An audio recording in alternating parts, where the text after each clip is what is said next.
Nice! Level 5 upgrade. So for this time, I'm going to be doing a major upgrade. As you can tell, I'm still sporting the 27 megahertz radio with a brush system. That's nice and all, but it's time to step it up. And I'm going to be installing the Accelerant brushless system. This was donated to me by RC Guys 100. Now if you look closely, you'll notice that it has a 3-wired plug to put into a receiver. So I'm going to be using a Fly Sky receiver. The Fly Sky receivers are always pretty small, so I'll be able to get away with mounting this on the RC. There's only one last thing I should go ahead and mention. In order to do this conversion, you'll notice that the stock servo has 5 wires. I cannot plug that into this. So, Coyote0976 ended up donating me this. This would be the servo with a 3-wired plug. That way I can go ahead and plug it into the receiver. And with all this, I'll be able to make it brushless and 2.4 gigahertz. So let's go ahead and get this installation started. First of all, I need to unplug everything, which includes the battery, the motor, the servo, and finally the crystal. Once all that is unplugged, I need to move all the wires out of the way, and I need to remove this top chassis brace. This is held in with 4 screws. 1, 2, 3, and 4. Once those screws are out of the way, I'm just going to go ahead and pull this off. And make sure you be gentle because you don't want to rip the antenna off. Now I need to remove the circuit board. The circuit board is held in normally with 4 screws. 1, 2, 3, and 4, but I only have 2 screws, so all I have to take out are these ones. Now it's time to move the circuit board to the side, and I need to remove this plate. This plate is also held in with 4 screws. 1, 2, 3, and 4. And now we can pull out this plate, and we finally reach the servo and the bottom switch.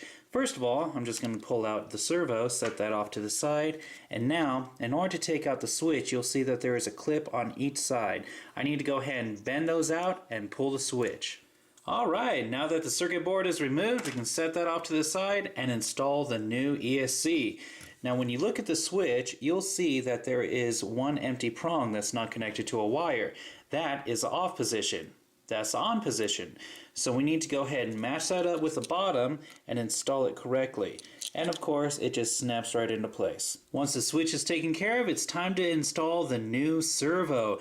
Now you'll see that there is a little horn that's on top. That little horn goes into that little hole right there.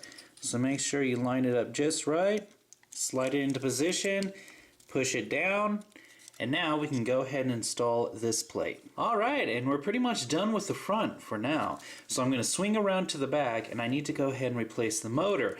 To replace the motor, I'm going to have to take off the gear cover. And to reach the gear cover, I'm going to have to remove this tire. Alright, next up I need to take off the gear cover. It's held on with 3 screws, 1 on each side and 1 on the bottom. Pull that off and set that to the side, and now we can finally take out the motor. The motor itself is only held in with 2 screws, 1 on top and 1 on bottom. And now we can finally pull out the old brushed motor.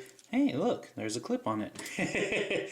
But I'm going to go ahead and set that out to the side and install the new one. It's held in with the same 2 screws.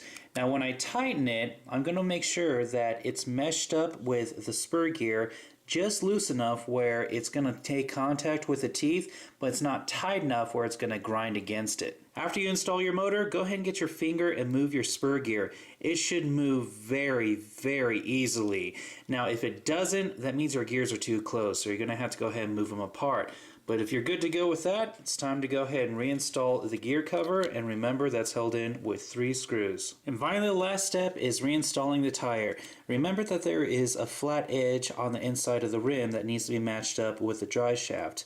So make sure that those are lined up just right so you can slide the tire on. One last thing I should go ahead and mention, if you don't have the threaded axle kit installed into your RC, you are going to have to deal with the little E-clips. And guys, those are a pain to deal with, so I wish you luck.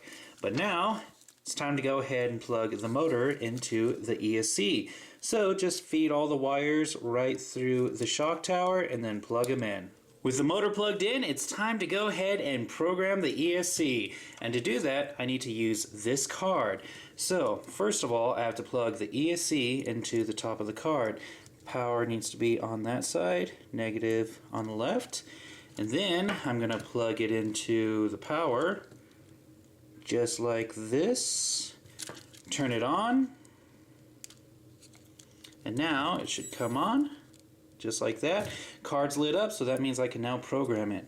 So RC Guys 100 also gave me this card, and he had it on 3S. I'm going to switch it over to NIM. So it should switch over. There we go. Let me see, brake, I want it normal, reverse, yes. So I'm done programming it. Now I just have to turn it off and unplug it. So now it's time to go ahead and program it with the receiver. In order for me to do this, I still have it plugged into the battery. I'm gonna get the servo, plug it into channel 1, and then I'm gonna get the ESC and plug that into channel 2. Now I need to make sure the remote is on, and I'm gonna turn on the RC while holding this single button on the ESC. Okay, the light should come on. Where are you? There you are. Now I need to go ahead and pull the throttle.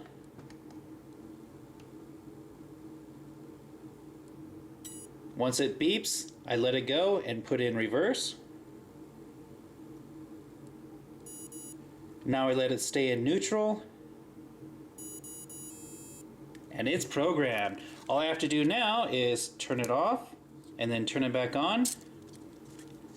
And it should go ahead and go back into, there we go. It is ready to be used. So let's see if the servo works. Works perfectly fine. And now for the throttle. Awesome. So now for all of this, what I'm going to end up doing is I'm just going to use some double-sided tape and some wire ties to hold it all down. As for all these little knobs that the screws went into, I'm going to cut those out because I don't need them any longer, and I want these things to lay down flat. So here's before, and here is after. Everything works good, looks good, and I have a lot more speed. Not to mention, I have a very strong signal, especially with 2.4 gigahertz. This was a major upgrade, and it's one I highly, highly suggest because I absolutely hate the 27 megahertz. I mean, guys, once you go 2.4 gigahertz with one of these, you just cannot go back. Now, as for the circuit board, the old servo, the crystal, and the motor, you can throw these away if you don't want them. Me, I'm going to go ahead and build a micro T with them. So I'll set those off to the side. As for the body, well, I don't need this antenna tube anymore, so I'll just go ahead and get rid of that and just fit the body on top. Thank you very much to RC Guys 100 and Coyote 0976. Without you two, I wouldn't have been able to do this awesome upgrade. And that was a level 5 upgrade for Blaze.